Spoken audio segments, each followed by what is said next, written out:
Om Sahana Vavatu Sahanau Bhunaktu Saha Viryam Karavavahai Tejasvinavadhitamastu ma vidvishavahai.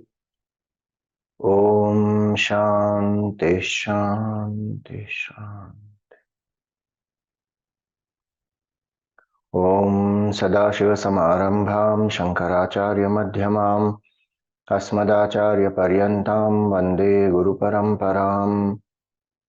Om Samastajana Kalyane Niratam Karunamaya Namami Chinmayam Devam Sadgurum Brahma Vidvaram. Om Namaste Astu Bhagavan Vishweshwaraya Mahadevaya Trambakaya Tripurantakaya Trikagni Kalaya Kalagni Rudraya Neelakantaya Mrityunjayaya Sarveshwaraya Sadashivaya Shriman Mahadevaya Namaha.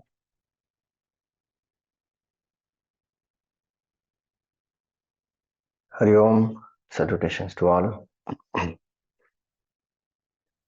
So the sixth verse of Nirvana Shatkam. First verse negated the subtle body. Second verse negated the pranamaya kosha and the gross body. Third verse is about the six vikaras and four purusharthas. The fourth verse is about negating the triputi, bhojanam, bhojyam and bhokta. Fifth verse is about negating death and the fear of death, as well as all the relationships, symbolizing duality. Now the sixth verse. So let us see. Sixth verse is Aham Nirvikalpo. I am beyond all thoughts. One meaning of Vikalpa is thought. So Nirvikalpa means beyond thought. Nirakara Rupaha. I am without any form, formless. Vibhutvacha Sarvatra. One, I am pervasive everywhere, all pervasive, and Sarvendriyanam. I am the one who enlivening all the senses also. All pervasive pure consciousness, which is the substratum of everything, and the enlivener of the senses. Vibhutvacha sarvatra sarvendriyanam. So because one is the substratum, one is all pervasive, there is no form and there is no thought that can limit the consciousness. Then nacha sangatam naiva muktirna meya. Nameyaha. So I do not get attached to anything, though it enlivens everything, upholds everything, it does not get bound by anything. And there is no bondage for it, na muktihi, hence there is no freedom for it. If there is bandhan, there is mukti. And na meyaha, there is no limitation, so there you cannot measure this. It is immeasurable consciousness. Chidananda Rupa, Shivoham, Shivoham, pure auspiciousness, bliss and consciousness am I. So now, this third line, there is also a different variation saying, Sadame samatvam na muktir na bandha, that I am ever the same. Sadame samatvam. And there is no bondage for me, there is no liberation for me. Na muktir na bandha. So that variation is there in this third line. Now, aham nirvikalpo. So I am that consciousness which is beyond thought. What is beyond thought? Many times we think it is shunya, it is blank, it is nothingness. And one tries to attain that state. In contemplation also one says that I have to become thoughtless. As we have seen earlier, we don't have to become thoughtless. Our true nature is thoughtlessness. In what sense? We are beyond thought. We are the enlivener of thought. As consciousness, I am the enlivener of thought. Thought comes, thought arises, thought stays, thought dissolves in me, the consciousness. And yet I am unaffected by that consciousness, by that thought. Aham nirvikalpaha. Like so many scenes are projected on the movie screen remains unaffected by it. Better example is the uh, delusory vision of the snake. So that snake rises from the rope, stays in the rope, goes back into the rope, but it cannot affect the rope. Why? Because actually it's only an appearance, it is not real. The entire dreamer, the dream world, the dream characters, they all rise from the waker's mind, but they can do nothing to the waker. The waker is lying on the bed. Because it's a projection, it is appearance, it is not real, it is illusory. But today we define ourselves only through thought. If there is a thought about anger, one says, I am angry. If there is a thought about love, one says, I am very loving. If one feels up to the mark, one feels says, I am a confident person. I am a tall person. I am a handsome person. I am a young person. All those are definitions given by the thought associating with something. If we have to define ourselves without any thought, we will find we are nobody. Because all our identities are circling around some thought and some identification. That's why in deep sleep we don't have an identity. Because the entity is dormant. Mr. So and so is dormant. The thoughts are dormant. And there is ignorance in that state. So beyond thought, there is vasana also. Beyond thought, there is avidya also. And beyond thought, there is consciousness also. So it is not that beyond thought is only consciousness. There is avidya also, there is vasana also. But one is not that. Why? Because those vasanas keep changing. Avidya is there, which is the cause of sorrow, the root cause of sorrow. With the right knowledge, intuitive knowledge, that avidya also goes. And avidya only expresses as vasanas and thoughts and desires and actions and all that. That's the ignorance of the self. That will go with the knowledge of the self. So, using the thought, we have to contemplate steadily. So, when we contemplate steadily that way, detached from the body, mind, intellect, attached to the truth, so many vasanas, dehatma bhav, etc., will get destroyed. As the mind becomes more and more purified, unified, and the mind is steadily able to contemplate, intuitive knowledge of the self will arise. We are saying arise, but it is already there. That intuitive knowledge of the self will destroy this avidya.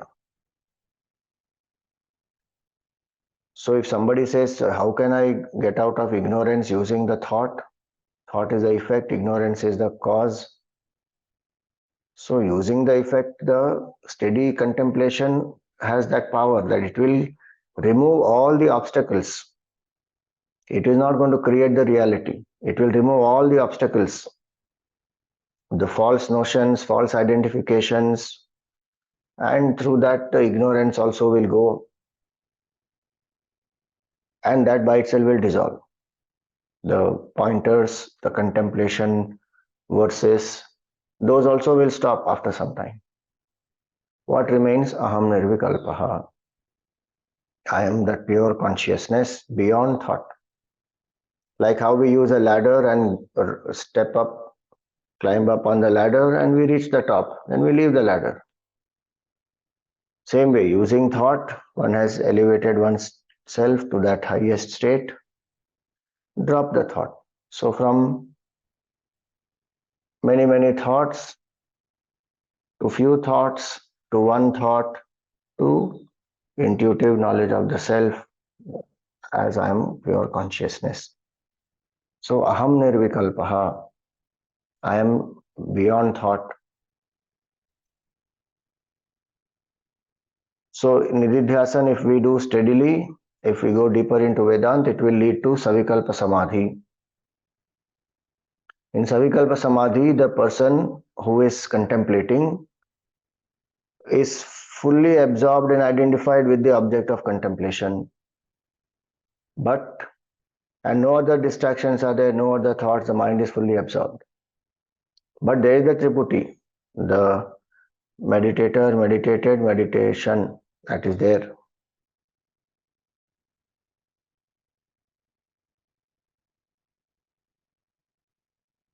From that state, one goes further. The triputi will go.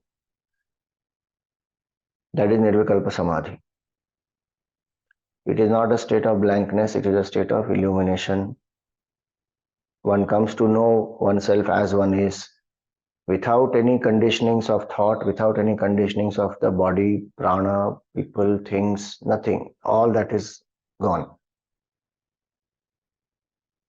So for some time the mind remains in that state, and whatever karmic vasanas are there, the mind gets pushed out of it. Continuous abhyas of Nirvikalpa Samadhi, when it happens, it will destroy the Dehatma Bhav and Vasanas. Gurudev used to say, in the white heat of meditation, these Vasanas get roasted. So, when the mind continuously practices continuous Nirvikalpa Samadhi for a long period of time, then one gets established in that truth.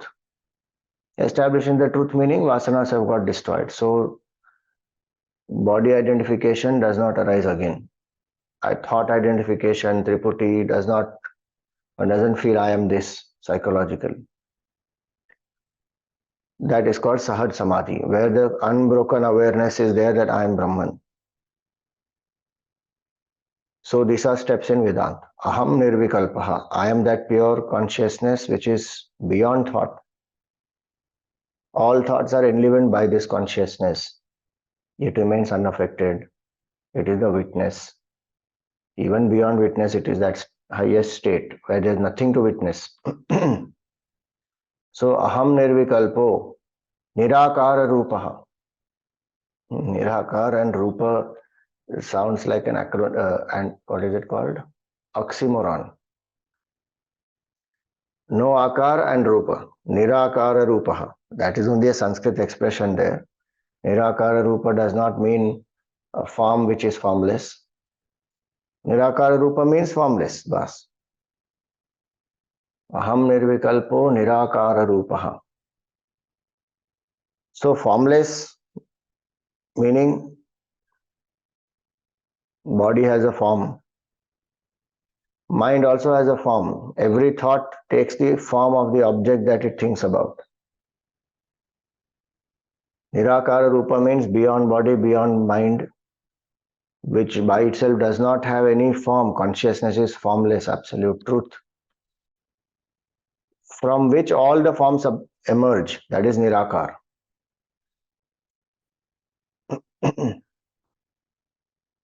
It is not that it is incapable of having any form. It is incapable of thinking anything. It is beyond thought and enlivener of thought. It is beyond form, the source of all forms. And hence, any form that also is worshipped is a form of the divine. Same consciousness, Nirakar. And it is that the whole creation is divine for us because it's the appearance of the divine. Nirakara Rupa. So the path again in Vedanta is from many, many forms that we are attached to in the world, we come to forms of the Supreme We are identified with this body. As long as I identify with a form, if I as an individual have a form, then Ishvara as the totality also has a form. If my body identification is strong and I think that I will contemplate on the formless, that is delusion. Bhagavan very clearly says in the 12th chapter that such a person will go through a lot of difficulties. क्लेशोधिकतरस्तेषाम् अव्यक्तासक्तचेतसाम् अव्यक्ता हि गतिर्दुःखम देहवद्भिरवाप्यते. Deha, if there is so much of identification that I am this body, if that body identification is strong, then klesho adhikatarha. They will have a lot of klesha. They can't contemplate on the formless. The mind will pull them down to the form, to attachments, to aversions, to people, to memories. Avyakta hi gatir dukkham.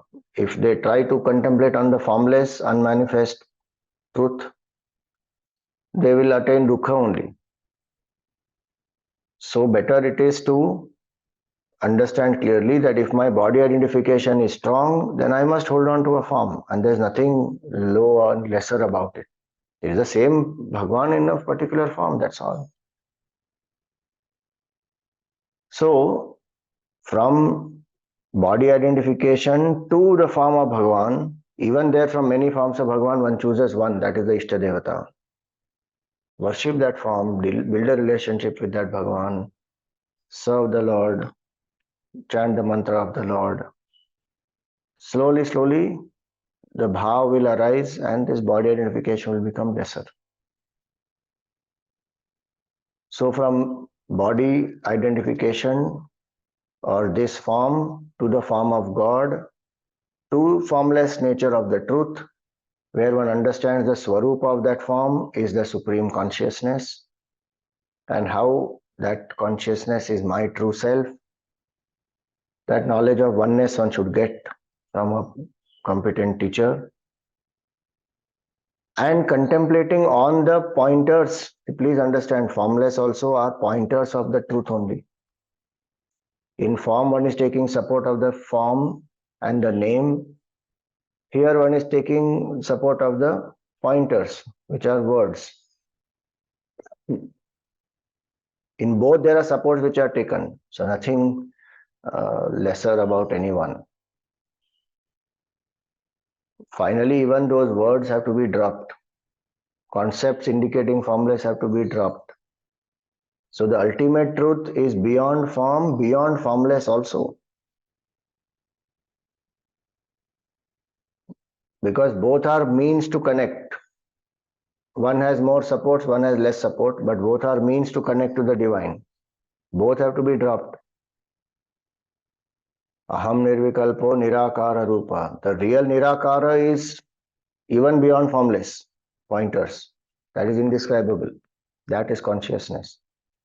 So I am that pure consciousness. I am not this body. I am not any forms I have taken in the past, nor any forms that may come about if realization doesn't happen. I am infinite consciousness alone. The source of all the forms is me. So how can I hate anybody? How can I have dvesha towards anybody? How can I treat anybody badly? Because all are my appearances. Aham nirvikalpo nirakara rupaha vibhutvacha sarvatra. And because I am infinite consciousness, all forms arise from me, I am all pervasive. Form has a boundary. Consciousness has no boundary. Thought has a boundary of whatever object is thinking about. Consciousness is enlivener of that. Gurudev used to say, object plus consciousness is equal to thought. So what is a thought? Every object, any thought will have an object that is enlivened by consciousness. Our attachment is to the object. So we define ourselves through the object. What is Vedanta telling us? Shift the attention from object to consciousness. You are the consciousness which enlivens the object. The awareness of the object is there because of you, the consciousness. So Vedanta says you shift. As an object, there is limited pervasiveness. As consciousness, there is all pervasiveness.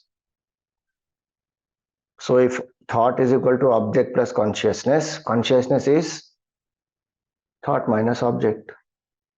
If all the objects are removed from the thought, subject alone remains. And that subject is not subject because there is no other object there. That subject identity also goes. That is nirvikalpa. That is infinite consciousness. That is all pervasive. All pervasive also is from the standpoint of what we say as space. Because we think in terms of time space objects. So to say it is beyond space, it is not limited by space. It is not limited by any form, akriti. That is all pervasive. It actually indicates that which is beyond mind only. It is same, nirvikalpaha. How one will realize it? Every single thought gives the opportunity to realize consciousness. Shift the attention from object to the subject and to beyond. Once Gurudev was standing on the railway platform many years ago.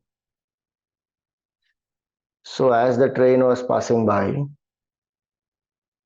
one compartment goes, second compartment goes, third goes. And between two compartments, there's a gap. So you can see across that to the other side. There's another station, platform that side. So Gurudev used to say that between the two thoughts is the gap. If you focus on that, how you get a glimpse of consciousness, glimpse of the station on the other side between the two compartments, same way you get a glimpse of consciousness between two thoughts. So if we learn to slow down our thought process, we can see very clearly that thought rises in me, stays in me, goes back in me. Between two thoughts, there is only pure consciousness, nothing else. If the mind is very fast, then it is not able to realize it. That's why slow down. One has to slow down the thought process. So in contemplation, that is why we do all those earlier steps. It appears to be sometimes cumbersome, or some people will feel that way, that I just want to contemplate quickly. But the process of slowing down is very important. If we slow down, then the quantity of thoughts becomes much lesser. Then to detach from that and remain in that state of consciousness is much more easier. So I am that infinite consciousness which is all pervasive, vibhutvacha sarvatra, and sarvendriyanam. It is beyond the senses and the enlivener of the senses. Nacha sangatam naiva muktir nameyaha. I do not get attached to anything. Asanga means attachment. Asanga means detachment. One should be very careful in Sanskrit. If you add one extra a ki matra, detachment will become attachment. Nacha asangatam. No attachment. Asanga. Why? Attachment arises when there is sense of incompleteness. Gurudev's definition of attachment is I plus I want is equal to attachment. I, a small little I, feels incomplete, then will psychologically depend on something to feel complete. That is attachment. So one who is of the nature of completeness, no attachment. Nacha sangatam. It upholds everything, it is attached to nothing. It is the substratum of everything, it is attached to nothing. It is that which is enlivening everything, unaffected by everything. Because it is substratum, it is appearing as a superimposition, but superimposition will never affect the substratum. The rope which arises from the snake is a delusory rope, a snake. It cannot poison the rope. The mirage waters cannot wet the sand. Sand will ever remain detached. Same way, thoughts may arise in us. It will never affect us. If we understand I am infinite consciousness, I am unattached. I don't need to depend on anything for my happiness. My nature is Ananda, Chidananda Rupa, Shivoham, Shivoham. The more we contemplate on this, my nature is Anand, the more complete we feel, the more we identify with the infinite, lesser will be attachments. Nacha sangatam. Naiva muktir nameyaha. There is no mukti for me because there is no bondage. Jiva has bondage. So Jiva feels liberated. Mind feels bound, mind feels liberated. Ignorance is in the mind, knowledge arises in the mind. Consciousness has nothing to do with it. It is ever free. Nitya Mukta. If consciousness got bound, then liberation is never possible as a permanent state. Because then one will get liberated for some time, again one will get bound. Then there is no point. Consciousness is ever free. Even now, right now, we are not bound. We feel bondage. We identify with the body, so we think we are bound. Identify with the thought, so we think we are bound. As consciousness, no bondage, na mukti. This is the highest state. If the body identification is there, Jiva Bhava is there, then one should say that no, I need to have liberation so that the mind will get detached from everything else and intensely focus on liberation. But in this state of contemplation, one says na muktihi because it is not a goal to be achieved. It is not that by this process I will get liberation. You are already free. Recognition of that will happen. Na muktihi, na cha sangatam naiva muktihi. Na meyaha, I am immeasurable.